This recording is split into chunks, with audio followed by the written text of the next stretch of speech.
नमस्कार, आप देख रहे हैं एनडीटीवी इंडिया और मैं हूं सिद्धार्थ प्रकाश। शनिवार 10 अगस्त 2024 को हिंडनबर्ग रिसर्च की ओर से एक ट्वीट किया गया जिसमें लिखा गया कि समथिंग बिग सून इंडिया। इसके बाद हलचल मच जाती है कि इस बार हिंडनबर्ग के निशाने पर कौन सी कंपनी होगी। लेकिन अगले दिन हिंडनबर्ग ने जिस रिपोर्ट को रॉकेट समझकर भारत की ओर छोड़ा, वो फूका हुआ कारतूस निकली। अब हिंडनबर्ग की दूसरी रिपोर्ट के बाद बाजार ने भले ही मैच्योरिटी दिखाई, लेकिन कुछ नेताओं को राजनीतिक रोटियां सेकने का मौका दे दिया, जिसके बाद कांग्रेस और इंडिया अलायंस की दूसरी पार्टियों ने सेबी प्रमुख को हटाने और जेपीसी से जांच की मांग रख दी है। अब ध्यान दीजिए, हिंडनबर्ग की दूसरी रिपोर्ट पर जेपीसी से जांच करवाने की विपक्ष की मांग बिल्कुल बकवास आइडिया है। जी हां, यह बिल्कुल बेकार और यूजलेस आइडिया है और ऐसा कहने के पीछे हमारे पास 3 बहुत बड़ी वजहें हैं। वजह नंबर 1, देश के पूर्व सॉलिसिटर जनरल और जाने माने वकील हरीश साल्वे ने कहा है कि इस मामले में जेपीसी की जांच की मांग करना देश की सुप्रीम कोर्ट और स्वायत्त नियामक संस्था सेबी को नीचा दिखाने जैसा है। इस मामले में पिछले साल आई रिपोर्ट के बाद सुप्रीम कोर्ट अपना फैसला सुना चुका है और सेबी ने भी जांच के बाद हिंडनबर्ग को नोटिस जारी किया था। हरीश साल्वे ने एनडीटीवी से एक्सक्लूसिव बातचीत में साफ साफ कहा कि हिंडनबर्ग रिसर्च के ताजा आरोप जेपीसी जांच के लायक नहीं हैं। उनके मुताबिक किसी भी मुद्दे की जेपीसी से जांच करवाना भारतीय संसद के इतिहास में बेहद दुर्लभ घटना है और जेपीसी से जांच तभी करवाई जाती रही है जब राष्ट्रीय हित से जुड़ा कोई मुद्दा सामने होता है।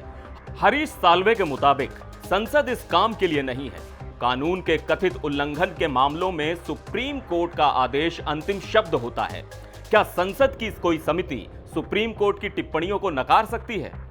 इससे पहले हिंडनबर्ग की जब पहली रिपोर्ट आई थी, उसके बाद मार्च 2023 में हरीश साल्वे ने कहा था कि इस मामले में जेपीसी की मांग केवल केंद्र सरकार को शर्मिंदा करने के लिए है।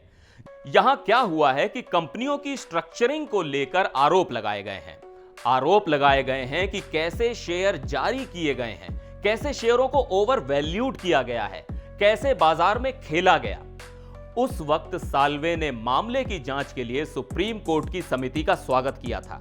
साल्वे ने कहा था कि सुप्रीम कोर्ट की समिति में शामिल विशेषज्ञ देखेंगे कि बाजार में चल क्या रहा है और वास्तव में हुआ क्या है, और आपके सामने यह रिपोर्ट होगी।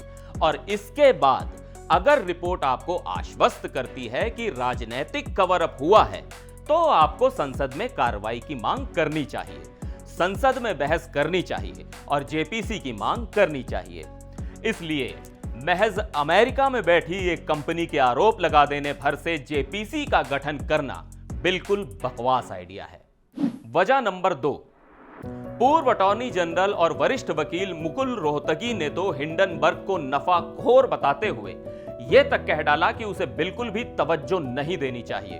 उन्होंने कहा कि विपक्ष इस मुद्दे को उछाल रहा है क्योंकि उनको यह सूट करता है कि पहले सेबी को अटैक करो, फिर सरकार को अटैक करो, और इसीलिए जेपीसी की जांच वगैरह की मांग की जा रही है।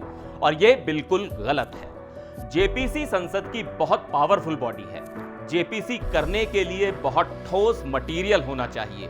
हर नॉर्मल बात पर जेपीसी नहीं की जाती, तो महज हिंडनबर्ग के आरोप लगाने भर से और ऐसी रिपोर्ट के आधार पर जेपीसी की मांग बिल्कुल गलत है। तो पूर्व अटॉर्नी जनरल मुकुल रोहतगी ने भी जेपीसी की मांग को सिरे से नकार दिया।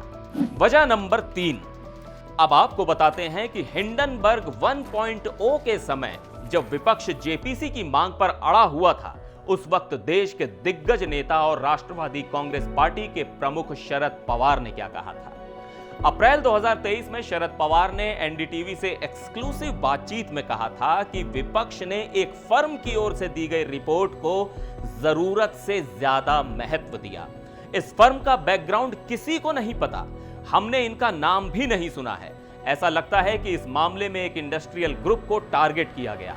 जेपीसी अपॉइंट करने से मामला नहीं सुलझेगा। सुप्रीम कोर्ट की कमेटी से सच्चाई देश के सामने आएगी। इस मामले में जेपीसी की आवश्यकता नहीं है, इसका महत्व नहीं है। तो शरद पवार तक ने हिंडनबर्ग पर जेपीसी की मांग को कोई तवज्जो नहीं दी थी। लेकिन जेपीसी पर सुप्रीम कोर्ट की कमेटी को क्या मिला? कुछ नहीं। तो सवाल यह है कि क्या विपक्ष और खासकर राहुल गांधी को सुप्रीम कोर्ट पर भरोसा नहीं है? और क्या देश की सर्वोच्च अदालत से ज्यादा हिंडनबर्ग पर भरोसा है? एनडीटीवी इंडिया पर फिलहाल के लिए बस इतना ही। मुझे दीजिए इजाजत। नमस्कार।